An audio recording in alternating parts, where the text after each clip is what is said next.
A calendar with 13 months and 0 leap years is not a theory.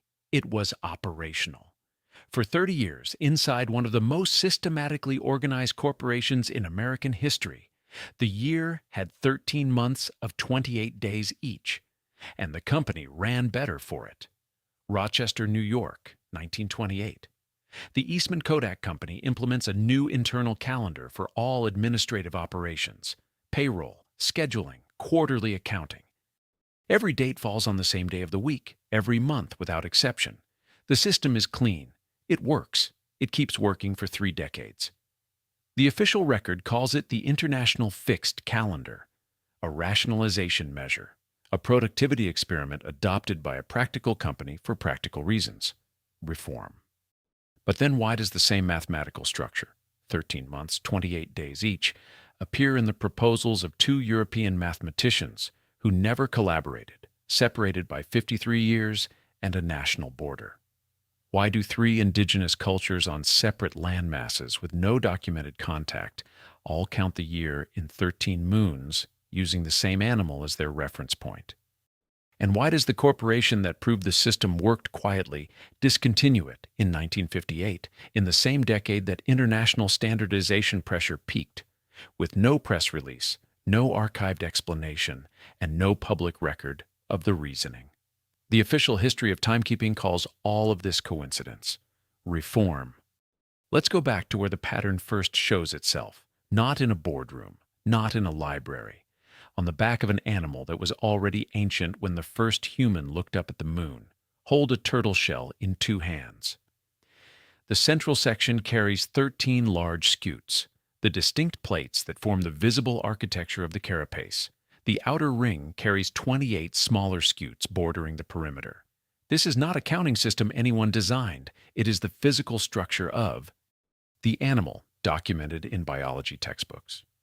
Consistent across species on every continent where turtles exist, biology classifies the scutes as thermoregulatory structures and mechanical protection. The number 13 is noted as characteristic of the species. The number 28 appears in morphological records without comment. The record observes the structure and moves on, but the Anishinaabe people of the Great Lakes region use the turtle shell as a calendar mnemonic, not decoration, a counting system. 13 moons tracked on. The central plates. 28-day intervals marked along the perimeter. The shell was already the answer before anyone formulated the question. That alone is notable. What makes it harder to set aside is what happens when you look beyond the Great Lakes. The Cherokee, separated from the Anishinaabe by 1,000 miles and a mountain range, also counted 13 moons. The Lakota, on the Great Plains, also counted 13 moons. None of these systems shared an administrative authority. None were coordinated through a common institution. The number was not assigned to the sky. It was found there and confirmed on the back of the animal they all already had. The academic literature is careful about this. These systems are classified as observation-based lunar calendars, fluid, localized. The framing is important. It keeps 3 independent convergences on the number 13 separated in the record, each filed under its own cultural heading, never added together, never treated as a single finding. The shell doesn't require a unified empire to be significant. It requires only that the same structure was found independently by unconnected cultures in the same animal, pointing at the same division of the year. The official classification, mnemonic device, names the shell's function for the cultures that used it. It does not address why 3 of them found the same function in the same place. A mnemonic encodes something worth remembering. The question the classification leaves open is what, exactly, was worth remembering. So let's follow the people who tried to turn the observation into an institution. Let's see what a French mathematician found when he ran the same numbers in 1849. Paris, 1849. Auguste Comte, the founder of positivism and one of the most systematic minds of the 19th century, publishes his proposal for a new calendar. 13 months, 28 days each, 1 additional day placed outside the monthly count. The year day, dedicated to the dead, belonging to no month. Every date is fixed to the same day of the week across every month, every year. The first of every month is always the same day. The system is mathematically regular in a way the Gregorian calendar is not and cannot be. The historical record classifies Comte's proposal as one of many 19th century calendar reform movements. A rationalist experiment, interesting in the history of ideas, never adopted. The record notes it, files it, and moves on. Comte arrived at 13 times 28, not by studying indigenous calendars. He was a French academic with no documented interest in Anishinaabe oral traditions or turtle morphology. He arrived at the structure through mathematical optimization. What arrangement divides the year most cleanly into equal, regular units? The answer the Anishinaabe found in the sky, the answer encoded in the perimeter of a turtle shell, is the same answer Comte derived from arithmetic. He named his 13th month Moses. The additional month, the insertion the Gregorian calendar had no slot for. He named after the figure who descended with a new law of time. The naming choice sits in the record without explanation. Comte was not a religious man. He was a positivist. The name was deliberate, and the record does not say why. The official label for all of this is reform. Comte was reforming the Gregorian system, improving it, rationalizing it, moving civilization forward. The word appears in every historical treatment of his proposal: reform. Reform implies a base model being corrected. It implies the reformer is working away from something deficient toward something better. But if the structure Comte derived through pure mathematical reasoning is the same structure three indigenous cultures found through pure observation, then the question of what is being reformed and in which direction is not as settled as the word suggests. Comte's proposal was never adopted. The record treats this as the natural fate of a useful but impractical idea.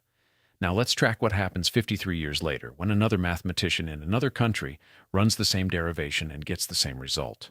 London, 1902. Moses Cotsworth, a statistician working from the analysis of international trade and railway scheduling records, publishes his proposal for the international fixed calendar. 13 months.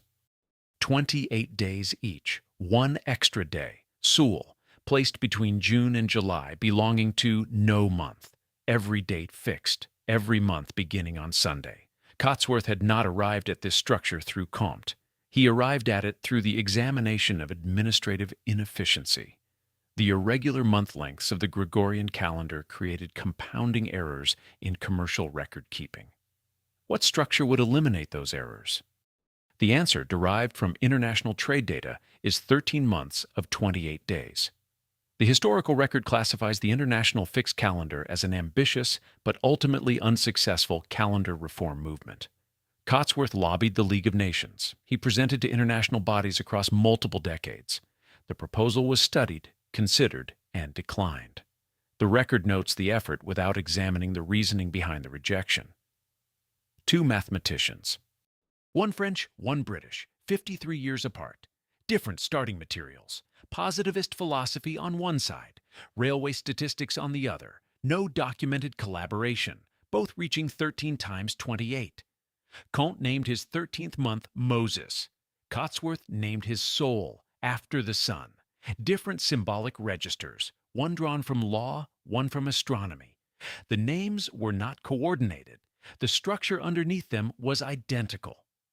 The probability space for this convergence has not been formally calculated in the literature. The official record treats it as sequential coincidence, two smart men independently finding an elegant solution. That explanation is locally sufficient. What it does not account for is the turtle shell, or the Anishinaabe, or the Cherokee, or the Lakota. Taken individually, each convergence on the number 13 is explainable. Taken together, they form a sequence that the official record, by design, never reads as a sequence. Cotsworth's proposal failed at every governmental level it reached, but one organization reviewing the same proposal reached a different conclusion. Let's follow the one institution that said yes: Rochester, New York, 1928. Rochester, New York, 1928. George Eastman, founder of the Eastman Kodak Company, implements the International Fixed Calendar for all internal business operations: payroll, scheduling, quarterly accounting. For every administrative purpose inside one of the most methodically organized private companies in America, the year now has 13 months of 28 days. The corporate record describes the adoption as a rationalization measure, simplified accounting, reduced administrative overhead, a business efficiency tool. Nothing ideological, a practical decision by a practical company. The official label, as always, is reform. Kodak ran this system from 1928 to 1958. 30 years. The company's own operational structure confirms the administrative benefit.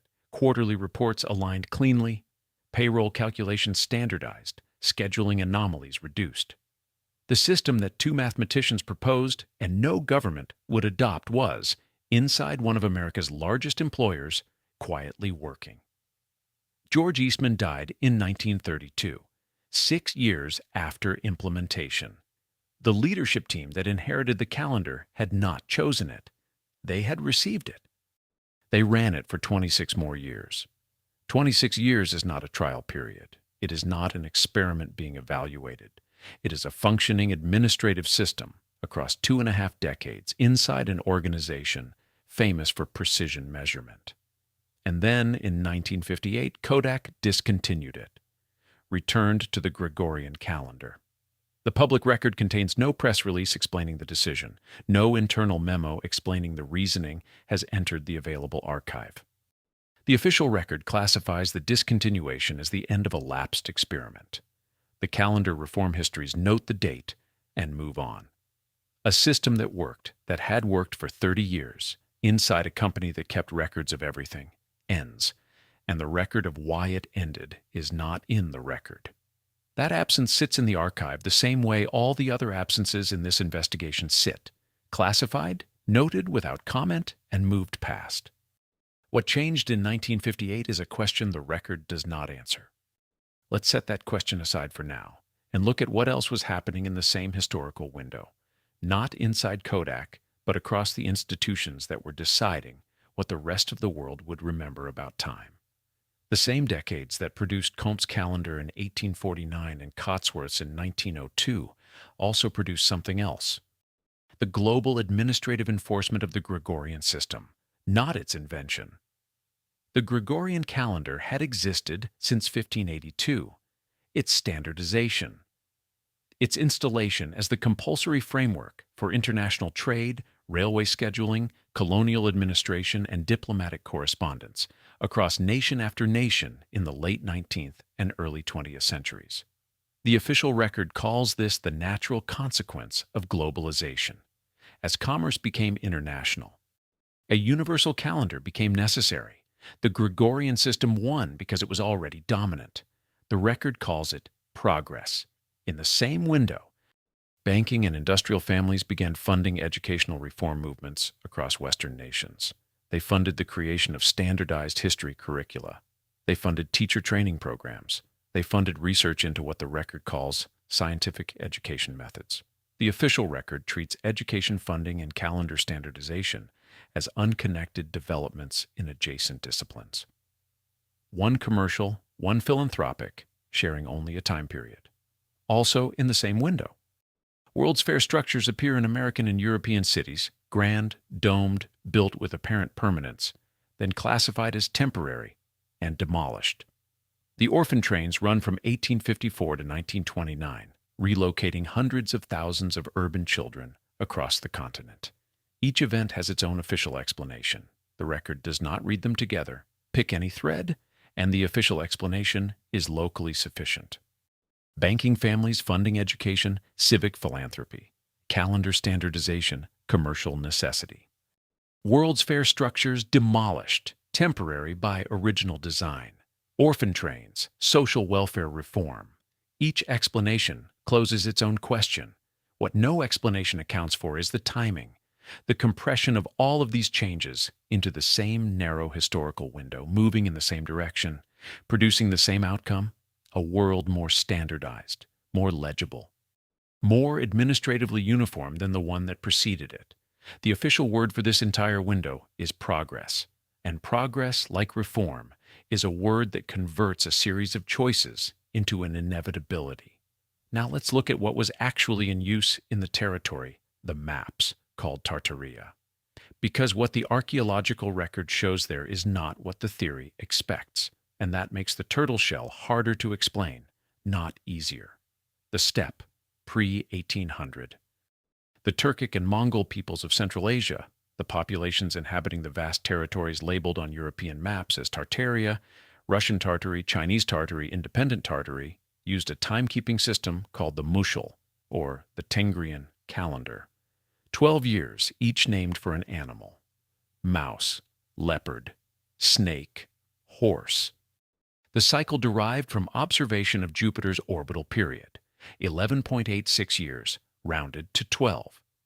The calendar was not 13 months of 28 days. It was a 12-year cycle tied to the sky. Archaeological evidence from the Kazakh steppe confirms the sophistication of this system.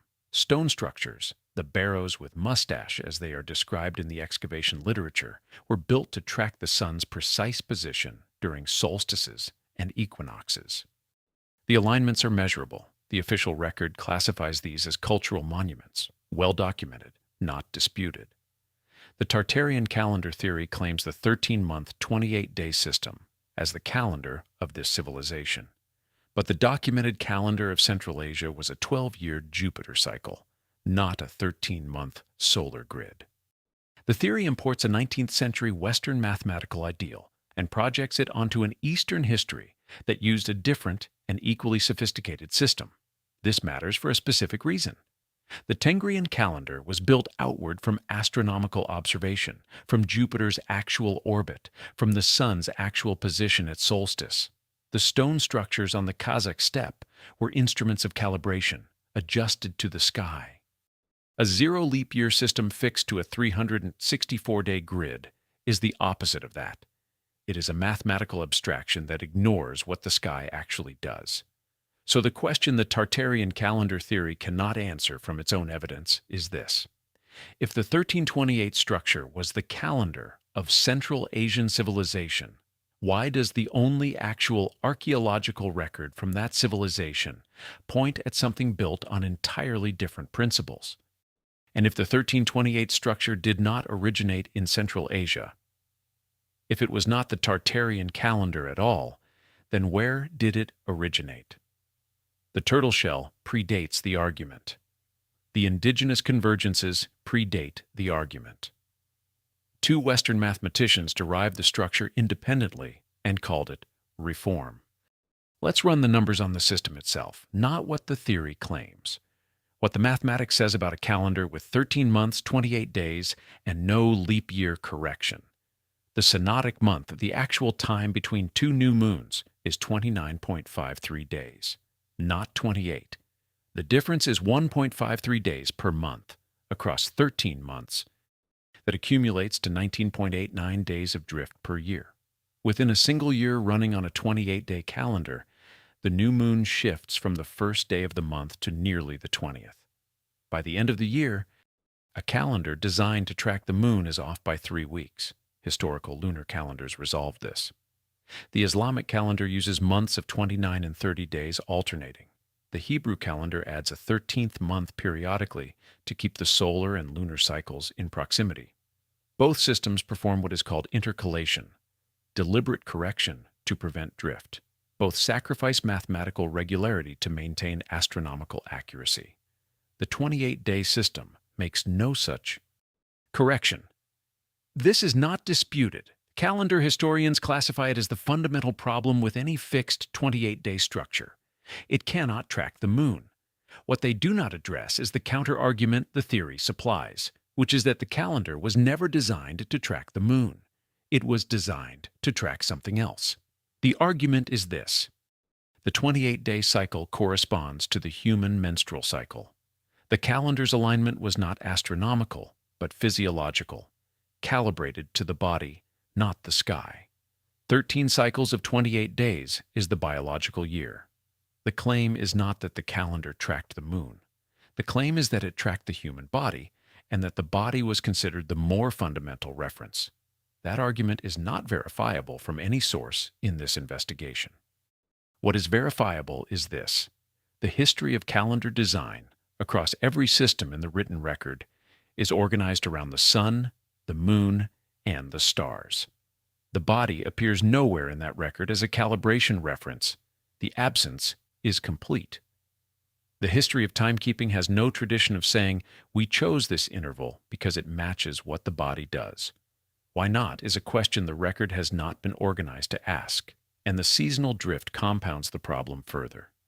The Earth takes 365.24219 days to complete one orbit of the Sun. A calendar fixed at 364 days loses 1.24 days per year. Over 400 years, a span commonly cited for the duration of the Tartarian era in the theory. The accumulated drift reaches 496 days. A civilization running this calendar for centuries without correction would experience full seasonal inversion, winter occurring in summer, planting season arriving in what the calendar calls harvest. Unless the theory argues the Earth's orbit or axial tilt changed in the 1800s. No geological record supports that claim. The orbital change argument has no physical evidence. What it has is structural necessity. Without it, the calendar cannot have functioned as described. The theory requires it. So the theory asserts it. The record says otherwise. Let's follow the cartographic record, the maps, and see what happened to the territory itself in the same window where the calendar was being replaced. From the 13th century through the 18th, European maps carry a consistent label for the vast territories of northern and central Asia. Tartaria, sometimes Great Tartary, sometimes divided. Muscovite Tartary for Siberia, Chinese Tartary for Manchuria, independent Tartary for Central Asia. The specific boundaries shift across cartographers and centuries. The name persists. For 600 years, maps produced in different countries, different languages, by geographers with competing national interests, agree on a label for this part of the world. The official record explains the disappearance as scholarly refinement. As the Russian and Qing empires expanded and documented the region, the vague toponym Tartary was replaced by more specific and accurate designations. Better geographic knowledge made the old label obsolete. The record calls this the natural evolution of cartographic science, obsolescence. The Encyclopaedia Britannica tracks the change with precision.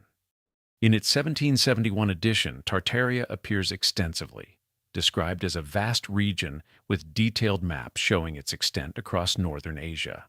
The entry is substantial. In 1797, still present, still substantial. In 1810, present. By the late 1800s, reduced, minimized, reframed as a geographic term without political content. By the mid-1900s, nearly absent. The official explanation for this progression is refinement. Better information replaces vaguer information, but refinement adds context. It complicates. It qualifies earlier entries with newer data and leaves the original observation intact. What happened to Tartaria in the Britannica is not refinement. Each successive edition contains less than the one before it. That is not how knowledge accumulates. That is how something is removed, and it happened across multiple encyclopedias simultaneously: British, French, German, American, Russian. Competing publishers, different languages, different national interests, all making the same editorial choice in the same historical window. Reduce, minimize, reclassify as mere geography. Individual editors make individual choices. When editors across competing institutions make the same choice in the same window, the official word for that is obsolescence. The word does important work. Obsolescence is a natural process. It requires no actor, no decision, no coordination. Things simply become obsolete. The label fades because better labels exist. No one removed it. It faded. Let's look at what a Russian mathematician found when he examined the numerical architecture underlying the timeline that replaced it. In 1582, Pope Gregory XIII adjusted the calendar by 10 days. The Julian calendar had been drifting at 1 day per 128 years since the Council of Nicaea in 325 AD. The correction was designed to realign the calendar with that council by the internal arithmetic. 10 days multiplied by 128 years per day equals 1,280 years of elapsed drift. The official timeline places 1,257 years between 325 AD and 1582. The difference between the expected drift and the recorded span is 23 years. Historians classify this as a rounding artifact. The Julian drift rate is not perfectly linear. Pre-Gregorian record-keeping introduced additional variation. The 10-day correction is treated as a well-understood historical event. The math is described as settled. Anatoly Fomenko, a Russian mathematician, examined the astronomical records underlying the conventional historical timeline, eclipse records, star catalogs, and the data contained in Ptolemy's Almagest, and found statistical patterns he argues are inconsistent with the dates assigned to them. His conclusion: approximately 1,000 to 1,100 years were added to the historical record by medieval chroniclers. The Middle Ages in his model contain phantom duplicates. Records of events from one era assign dates in an earlier era, inflating the timeline by a millennium. Fomenko's methodology has been reviewed and rejected by mainstream historians and astronomers. The rejection is on methodological grounds. His statistical models are argued to be insufficiently rigorous for the conclusions they support. This is in the record. Also in the record, the discrepancies in the astronomical data he analyzed are real.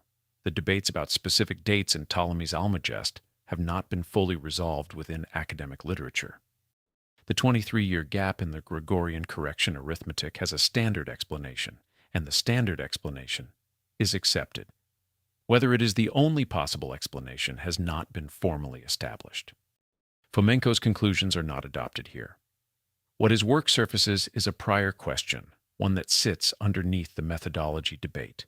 If the conventional timeline was assembled by specific people, in specific centuries, working from manuscripts they selected, organized, and dated, then the construction history of that timeline is part of its meaning.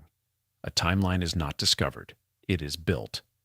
The question of who built it and what they had available to them is not a conspiracy argument, it is a historiographical one. The record treats it as the former. Let's track what happened when the 13-month system reached the one institution whose explicit purpose was to harmonize exactly these kinds of international standards.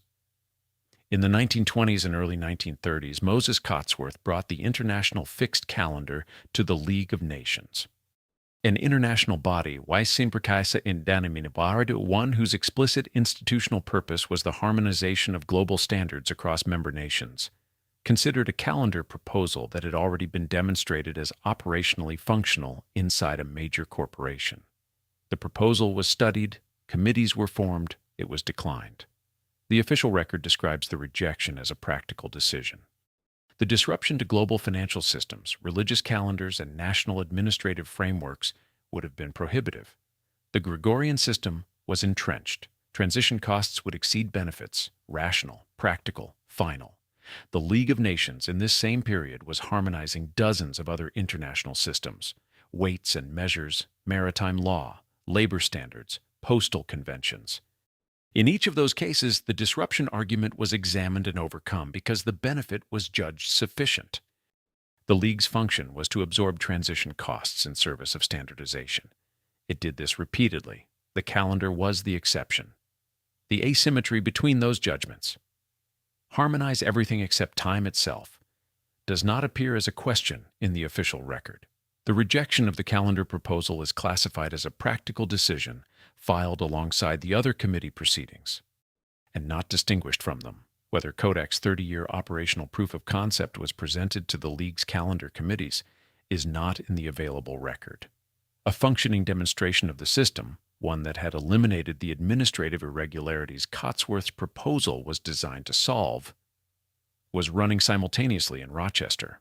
Whether that evidence reached Geneva is absent from the documentation. That absence is itself a data point, though the record does not treat it as one. The League harmonized. That was its structure, its stated purpose, its record of action. The one system it declined to harmonize was the measurement of time. The official explanation is practicality. The record does not ask why practicality was sufficient to stop time, but not sufficient to stop anything else. Let's go to the mechanism, not a specific event, not a raid or an order. The process by which a system disappears without anyone touching it directly. There is no bonfire in this story, no confiscation order, no archive raid, with a named official and a signed directive. What the record contains instead is a process, 4 steps, each unremarkable in isolation, sufficient in combination to remove a system from collective memory within a generation.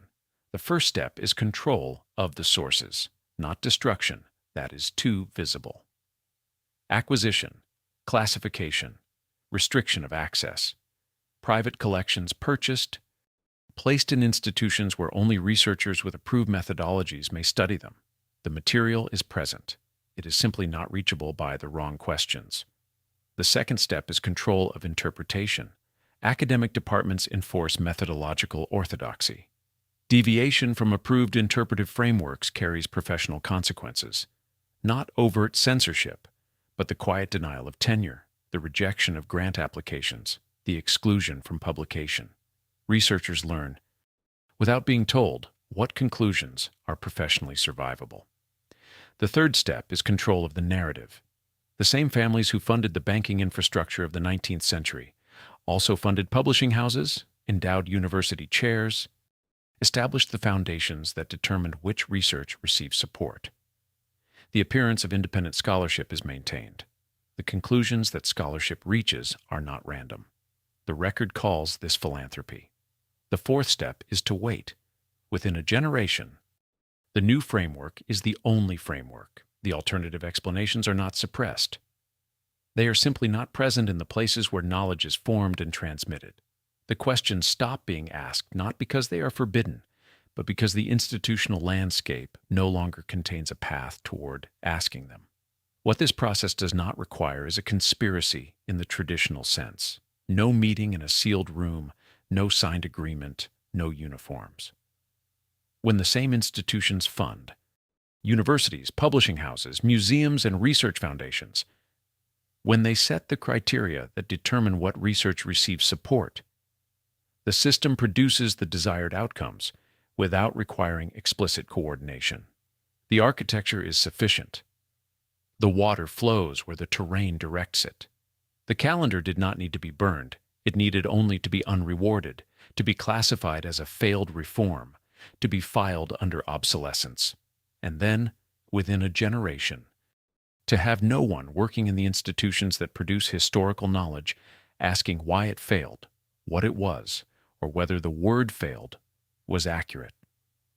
Let's return to the most specific moment in this investigation. 1958, Rochester. The year the experiment lapsed. 1958, Rochester, New York, Eastman Kodak Company. The International Fixed Calendar, in continuous operation for 30 years, is discontinued. The company returns to the Gregorian calendar. No press release appears in the major archives. No internal memo explaining the decision has entered the public record. The calendar reform literature classifies this as the end of the most significant corporate test of the International Fixed Calendar. A natural conclusion to a long experiment. The record notes the year. It does not explain the reasoning. The experiment lapsed. Kodak in 1958 was not a company in administrative disorder. It was at the height of its institutional power, the dominant force in global photography, a model of American industrial precision. The company that discontinued the calendar was not struggling.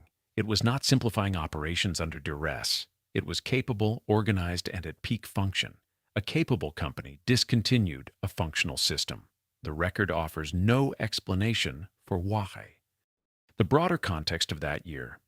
The post-war standardization of international administrative systems was accelerating. NATO, the United Nations, the International Civil Aviation Organization, international financial bodies, all were harmonizing their frameworks, aligning their standards, building the infrastructure of a globally legible administrative world. The pressure toward a single international standard for everything, including time, was at its most concentrated in the late 1950s. The year Kodak stopped is the year that pressure was most intense. That proximity is not an argument. It is an observation. The record does not connect them. The record does not discuss 1958 at Kodak in the context of international standardization pressure. The two facts sit in separate files, under separate headings, and the distance between them is maintained by the organization of the archive itself. The official record calls the calendar a lapsed experiment. Experiments that fail get written up. The failure is part of the scientific record. Experiments that succeed and then stop without documented reasoning are a different category. The category does not have a standard name in the historical literature. The record calls it lapsed. The calendar simply ran out of momentum, as if nothing decided it. The Tartarian calendar theory contains specific claims that the evidence does not support. They are worth naming. The claim that the 1328 system was the calendar of Central Asian civilization is not supported by the archaeological record from Central Asia. The Tengrian calendar, documented in both written sources and physical structures, was a 12-year cycle derived from Jupiter's orbit. The stone alignments on the Kazakh steppe were built to track the sun's actual position at solstice and equinox. The civilization the maps called Tartaria used a sophisticated astronomical system, one that was adjusted to the sky, not abstracted from it. The claim that the Earth's orbit changed in the 1800s, invoked to explain why a zero-leap-year calendar could have functioned for centuries without seasonal drift, has no geological support. The planetary mechanics are consistent across the period in question. The orbital change argument is structurally necessary to the theory, but evidentially empty. The claim that indigenous calendar traditions were part of a globally standardized Tartarian imperial system is not supported by the indigenous record itself. The Anishinaabe, Cherokee, and Lakota systems were observation-based and locally calibrated. The start of each month determined by the sighting of a new moon or a seasonal biological event, not by a fixed administrative grid. The theory imposes a Western mathematical structure onto traditions that explicitly resisted fixed grids. It does to those traditions what it accuses the official history of doing to Tartaria. It replaces what was actually there with what fits the framework. What the theory gets right is narrower and harder to dismiss.